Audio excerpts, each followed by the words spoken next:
Hello again to another Maple 15 screencast. In this screencast, we're going to talk about equations, how to enter them and how to solve them. To enter in an equation, just type it as you normally would, especially including the equal sign and the expressions on both sides of it. For example, here's a simple linear equation. Once it's entered, to solve it, just right-click on it or control-click on it if you're using a Mac. This will bring up a context menu, and one of the options is Solve. If you mouse over the Solve option, there's another menu with several solving options. Let's choose Solve, and Maple returns an exact solution for the equation. Maple will also solve more complicated non-algebraic equations like this one. Again, enter it, right-click and select Solve, then Solve again, and Maple produces an exact result. For cases where an equation has no real solution, like this one, selecting Solve will produce complex number solutions if it has any.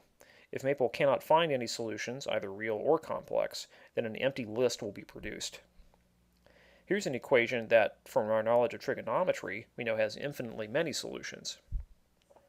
If you select Solve, Maple will give the one solution between 0 and 2 pi. To get an expression that describes all possible solutions, select Solve and then Solve General Solution. The output here means that the solution is pi plus 2 pi times an integer. That's what the z means.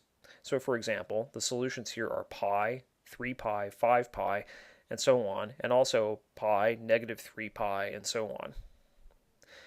Here's a polynomial equation that, since it's cubic, should have at least one solution, but there's no simple formula for finding it.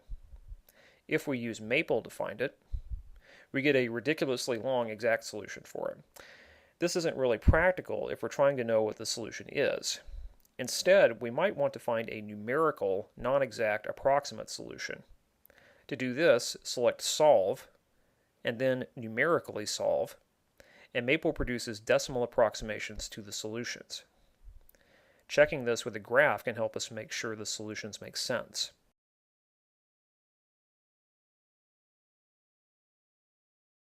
Here, I can see that the roots of the polynomial do indeed seem to be approximately what Maple says they are. Let's have a look at a fairly complicated trig equation like this.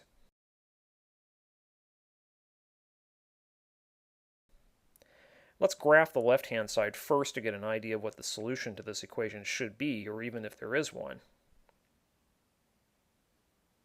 From the plot, we can see that this expression equals 3/2 infinitely many times. Going back to the equation, an exact solve command won't be very useful.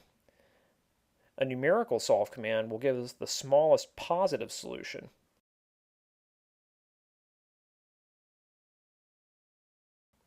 But what if I wanted to know approximately what the solution is here, closer to 2 times pi? Maple will allow you to choose a starting point for the numerical solution so that you can target a solution you want. The solution I'm looking for is close to 2 pi, which is approximately 6. So I'll enter that into the blank and click OK, and I get the solution I'm interested in. You can also solve equations from the command line without context menus. For example, to solve the cubic we saw earlier, use the solve command. Type in solve, open parentheses, then the equation, then comma, then the variable to solve for, then close parentheses and hit enter.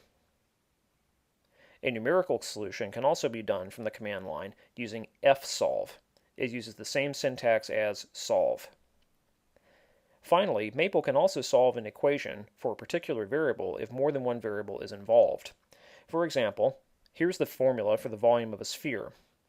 To solve this equation for r, just right-click, select Solve, then Solve for Variable, and then the variable you want to solve for. And Maple does the rest. Maple has lots more options for solving equations, so take some time to play and search around the help documentation. Thanks for watching.